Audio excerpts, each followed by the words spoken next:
Over 50 years ago, L.J. Wing invented the integral face and bypass coil as a means to protect the other coils and components in an air handling system from freezing conditions, while still maintaining proper steam operating conditions. Due to their precise temperature control, face and bypass coils became a desirable tool in tempering outdoor air. The L.J. Wing design has worked well through the years and developed a strong following among engineers and contractors. As equipment manufacturers began to produce smaller packages, L.J. Wing responded by introducing the direct-coupled face-mounted actuator, saving as much as 35% of the space required in some applications.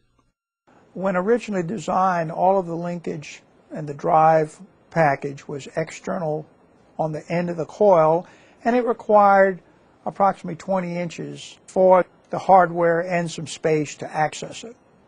About 5 years ago, we introduced a face-mounted actuation system. The actuators and the drive is located on the face of the coil rather than at the end of the coil, so that no space is required at the end of the coil. So you can put into an air handler, let's say, you can put more coil into the same area. Face and bypass coils are particularly attractive to air handling manufacturers because of the mixing that is achieved in a very short space downstream of the coil that allows them to put the next component downstream of the coil without being fearful of getting a blast of cold air that would either freeze the downstream component or set off a nuisance freeze-stat trip that shuts the system down. L.J. Wing has listened to engineers' concerns about problems with systems with wide temperature demands and requirements.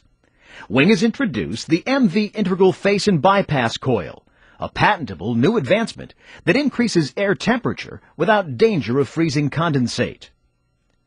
HVAC systems must, of course, be designed to handle the maximum load, and yet the bulk of the operating cycle of most all typical HVAC systems is at part load conditions, where many systems operate less efficiently. For a preheat coil, part load operation occurs as a result of two different items. One, in VAV systems, where the airflow is reduced, or two, as the outside air temperature rises above the design point in a standard system. The MV coil uses two distinct circuits in combination with the traditional face and bypass dampers.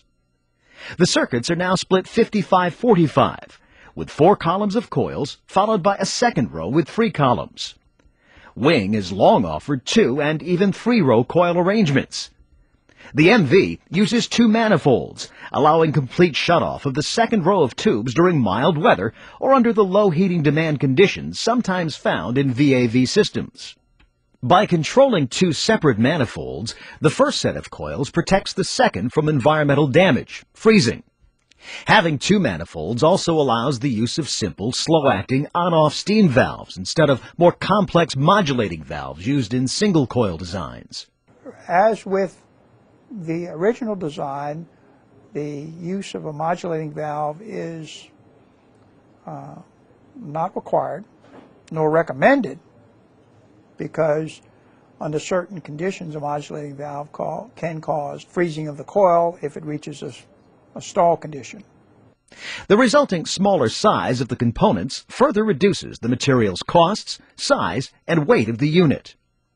When controlled by separate, slow-acting two-way valves, the MV produces exceptional temperature control without the complication and expense of modulating valves.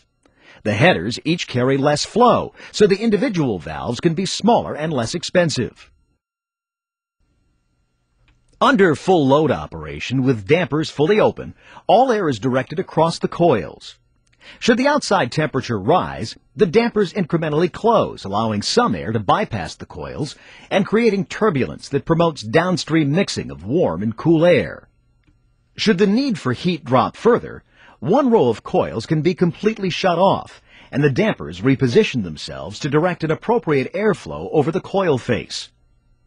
The first row of coils can be operated under maximum pressure, removing the possibility that the volume of steam may drop to damaging levels. In water systems, the first row ensures the second won't freeze without the expense of high levels of glycol. Dampers stay open longer such that the two air streams that are mixing are more equal in size and temperature. In the original design, when you get very close to the set point, face dampers almost close, so you have only a thin stream of hot air mixing with a much larger stream of unheated air. Here, the two air streams with the MV coil are more equal in size and temperature, and as a result, are easy to control. The new damper position helps to eliminate establishment of laminar flow that might occur using only the dampers for control at very low airflows. The first set of coils may be continually operated at a high volume, removing the possibility that the volume of steam may drop to a level that might promote freezing. The second set of coils may be completely deactivated until required volume or temperature rise exceeds demand for the first set of coils. The wing coil is very ruggedly designed, it's heavy-duty construction. It's why they last seemingly forever. We do get requests occasionally to replace coils. They want to know if we still have the design parameters that were installed more than 30 years ago. Now they want one just like the one they had. Of course, the MV Coil still includes all the features that have made the wing face and bypass coils the standard of the industry. Easily cleaned flat plate fins that are mechanically bonded to the tubes for maximum heat transfer efficiency. Extruded cold roll steel blades allow wing coils to make a consistent quality blade seal in bypass mode. Low friction nylon damper blade bearings provide smooth blade operation with no lubrication ever required. Of course, the MV has ARI certified performance. The new LJ Wing MV Coil is available in a vertical tube configuration covering 56 sizes that handle up to 77,000 CFM of outside air.